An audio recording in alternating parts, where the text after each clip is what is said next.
Hi guys, good morning. So, ngayon lang ulit tayo nakapag-update dito sa ating YouTube kasi masyadong busy sa trabaho. Wala nang time mag-edit-edit. Kaya, yan, ngayon lang. On the spot na lang, wala nang edit-edit ko. Kaya sumahin ko na lang. Wala pa rin naman ako may papakitang pang-out. So,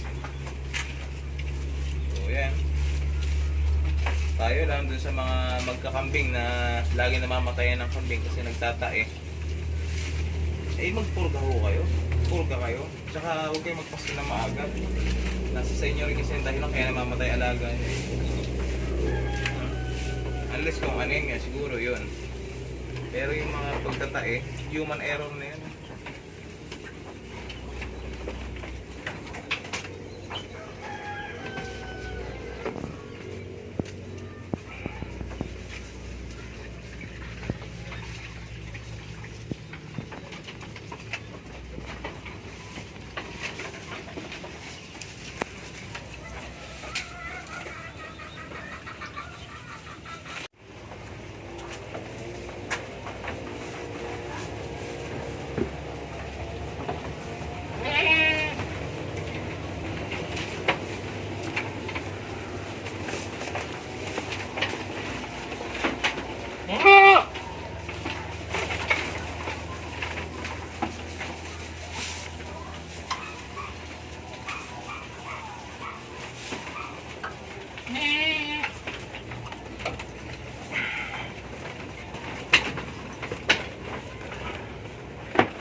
Adi ako daw.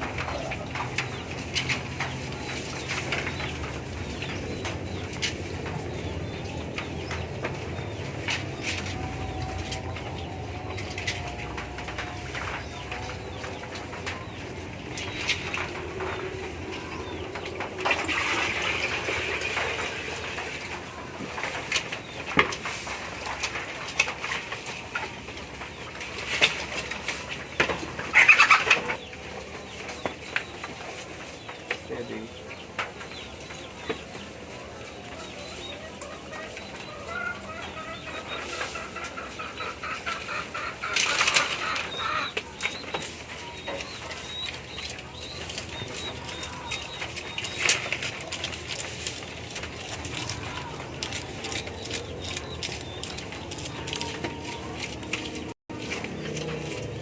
Ito kasi mas maganda magpainom ng marami. Pag damor na mas maraming iniinom ng tubig, mas maraming nilalabas na gatas. Damor na mas maraming gatas, mas malusog yung bisiro. And then yung pinapainom ko pa is may halong feeds na dairy. Kaya bagay na bagay ito sa mga nagpapadede. Ngayon, kung ikaw nagpapadede ka, uminom ko rin mga malunggay. Pero kung ikaw ay tao, ay huwag kang huwag kang uminom ng pizza.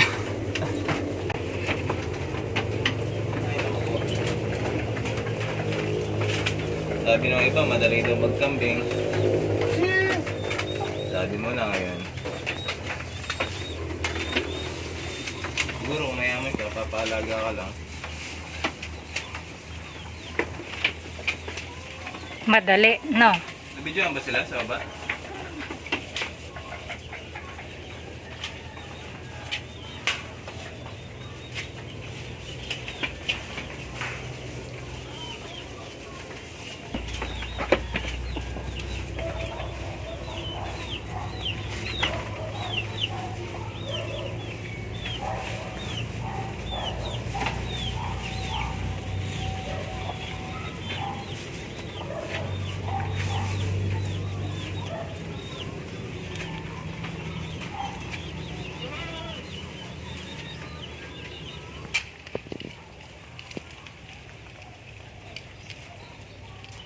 Yan.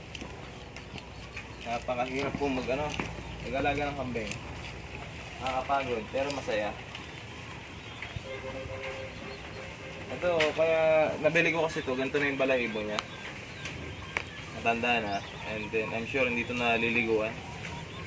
Wala, masama pa panahon, kaya di kong papaliguan. Pero oras na mainit na talaga, every 3 days ko ito liliguan hanggang sa manumbalik yung balahibo. Na kailangan mapaliguan ito para maging maayos. Hindi ko naman maturukan ng ivermectin kasi buntis. Ito, yan.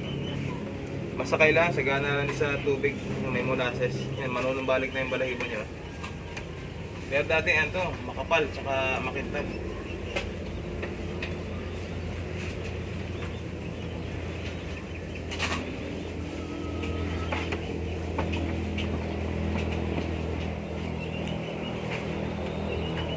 Maganda rin ng green grass para sa mga alagang kambing.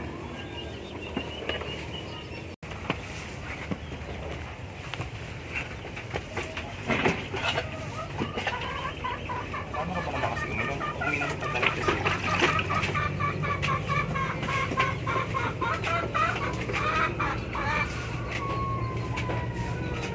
Sige mo mami, ituro mo yung sa likod ni Jamie. Anak na to si Jamie oh.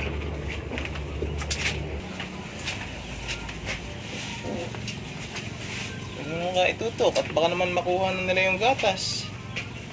Mawala ng gatas si Jamie pagka naitutok mo ng ganyan. Isang minuto na lang.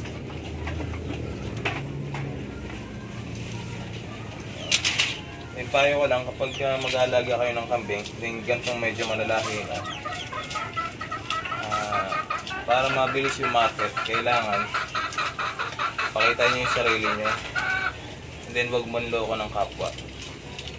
Doon pala makukuha mo yung tiwala kahit nasa malayo pa yung mga buyer. So, gagaya na sa ibang mga page nagbabay and sell na puro kasi nungalingan. Safe full vlog, pure breed kahit di naman. Kaya kumakalat yung pure breed na hindi naman pure breed kasi declare sila ng declare na hindi naman talaga totoo. Pero it's up to you kung paano nyo i-handle yan. No? Basta happy go farming lang tayo. Tuloy-tuloy lang. Pag-aalaga ng kambing, hindi ko pwedeng panghina ako ng loob. Medyo matagal. Pero oras na malalaki na yung breeder mo, consistent na yan, dire-diretso na. So yun lang guys, happy go farming.